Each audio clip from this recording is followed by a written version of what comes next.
informer au public que je suis le fondateur du groupe Eden Musica. Il y a plusieurs personnes qui en ont entendu parler, mais qui n'en ont peut-être pas vécu sur le plan scénique et qui n'ont peut-être pas connu les artistes.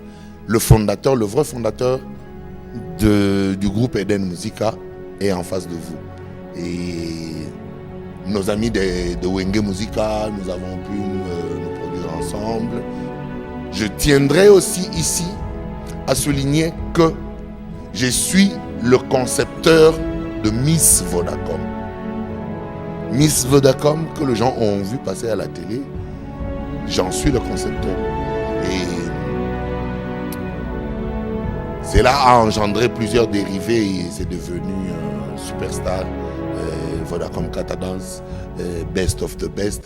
Mais le géniteur de la matrice qui est Miss Vodacom, c'est encore moi, votre humble serviteur. Son côté humain, son côté naturel, son côté vrai, c'est un homme vrai, c'est pas une fausse personne. Et Charlie est très comique, c'est un homme d'histoire, je peux aussi le dire. Hein, chez nous, on aime bien s'entourer de ceux qui nous racontent au jour le jour des histoires qui nous font découvrir notre pays, notre culture. Charlie, c'est un homme d'histoire, c'est un homme très détendu, qui n'est pas complexé et qui aime se faire entourer des gens. Dans tout ce que je veux faire comme projet, dans tout ce que j'ai comme idée, dans tout ce que j'ai, je pense le faire en grand.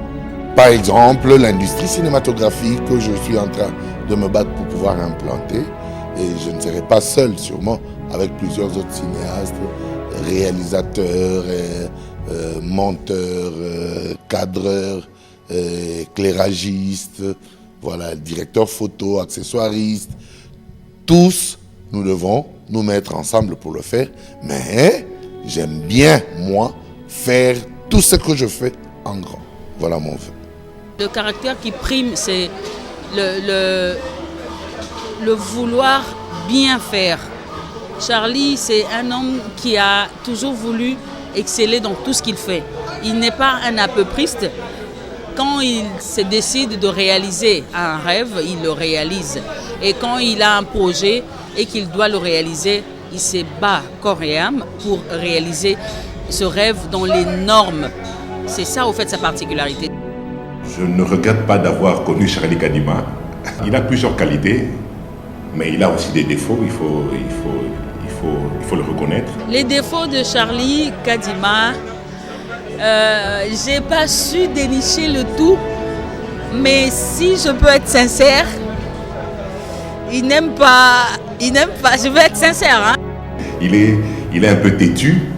La têtutesse peut être aussi considérée comme un défaut ou une qualité, ça dépend. Il n'aime pas dépenser. Il n'aime pas dépenser. Quand le besoin se fait sentir, il estime que le travail qu'il rend est plus que le moyen financier qu'il peut disposer pour quelque chose. Je ne l'accuse pas, mais j'ai dit sincèrement. Ce qui n'a pas pu marcher, c'est sur les erreurs que je forge pour me relancer et aller de l'avant.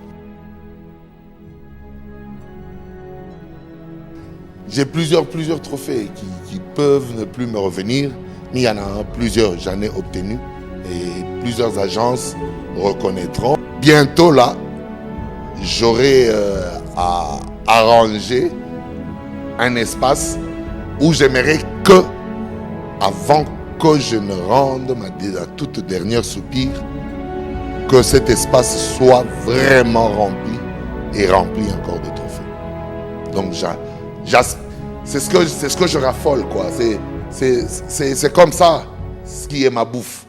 Donc, lorsque je finis de faire ce que je peux faire, lorsqu'on me donne un trophée, je me dis, c'est que les gens ont effectivement aimé ce que je fais. Donc, je n'avais pas tort de me réfléchir, de penser à ce que je fais et de me mettre au travail. Donc c'est ce qui me motive encore davantage de faire de plus en plus mieux. Je ne dois pas seulement attendre qu'on me reconnaisse, mais je pressens une autre forme de motivation pour que je puisse encore et encore innover davantage pour que dorénavant j'ai encore beaucoup plus de trophées parce que je pense que j'en ai pas encore assez. Je continue d'en avoir encore et je sais que ce n'est même pas encore fini parce que là, il n'y a que 2 albums qui sont sur le marché. Il y a Je suis de Mame Lachante et Norme de Jean Goubal. Lorsque nous ferons d'autres albums, et je crois qu'il y aura encore des prix qui vont encore venir. Tout ce que je peux dire à Charlie, c'est beaucoup de courage. Je te souhaite en tout cas bon vent dans tout ce que tu entreprends actuellement. Et si je peux encore te dire quelque chose, c'est de ne pas regarder à gauche, à droite, d'être focalisé sur ce que tu veux faire réellement et plonger dedans, plonger tout dedans, être tout dedans et aussi disponibiliser les moyens. Même s'il faut aller au-delà de ce que tu peux avoir sur le plan moral, physique, matériel, il faut ajouter le moyen financier, c'est important. Ça accompagne beaucoup de choses. C'est vrai qu'il peut croire que je reste dans le finance, mais dans la vie d'aujourd'hui, même la Bible dit l'argent répond à tout. Il faudrait que tu associes cela, ça pourra encore une fois t'aider. Mais par-dessus tout, comme tu es un homme déterminé, reste déterminé, n'abandonne jamais. Parce que la détermination, beaucoup n'ont pas.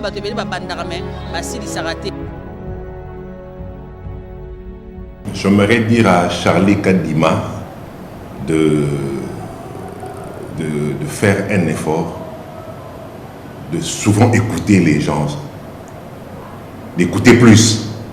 Parce que des fois, quand il a ses idées, même quand on échange, il a tendance à rester sur sa position. Et il doit faire un effort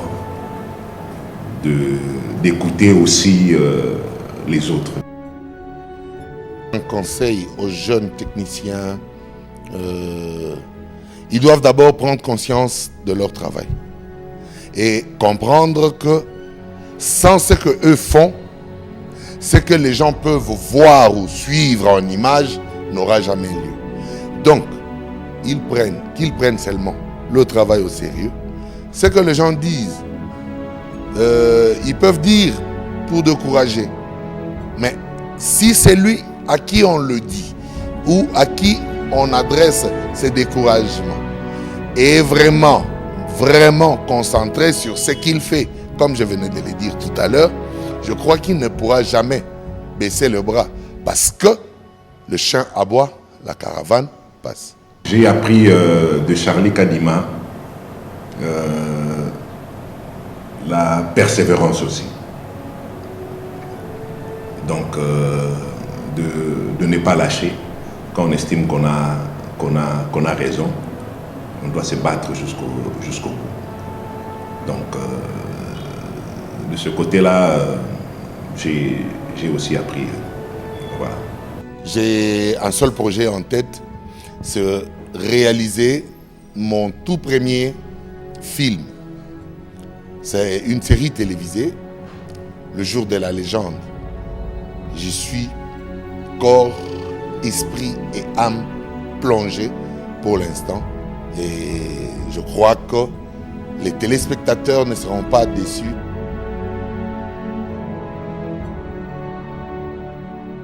Pour ce que je dois léguer à des générations qui viennent, déjà comme je venais de le dire, ils doivent être très objectifs, dynamiques, parce que tout ce que l'on fait, si on ne sait pas bien le cibler, si on n'a pas bien mûri son projet, on le fera mal. Même si on voudra le faire avec autant de moyens qu'on pourra mettre, on ne le fera pas bien parce qu'on n'aura pas maîtrisé les contours et les paramètres, tous les contours et tous les paramètres du projet. À ce moment-là, parce que moi, en tant que concepteur, j'ai toujours dit, Un projet est une pyramide. La différence d'une pyramide et un triangle. Le triangle a 3 côtés. Mais une pyramide a 4 côtés triangulaires et un socle carré. Donc, il faut avoir contourné le projet, retrouver tous les côtés triangulaires, les 4, et l'asseoir sur le socle carré, afin que cela puisse rester et demeurer dans le temps. Je crois que ça, c'est ce qui englobe connaissance, vertu et tempérance, qui sont les 3 devises du prêtre d'Avalon. Que j'atteigne tout ce que Dieu avait prévu en moi sur cette terre. Et à ce moment-là, je dirais, Père, et voici tout est accompli. Parce que sur la terre, nous ne sommes que pèlerins, comme vous le dites. Et au moment de notre départ, nous devons vraiment accomplir ce pourquoi nous avons été mandatés sur terre. Ce que j'aimerais dire en dernier, Père, et voici tout est accompli.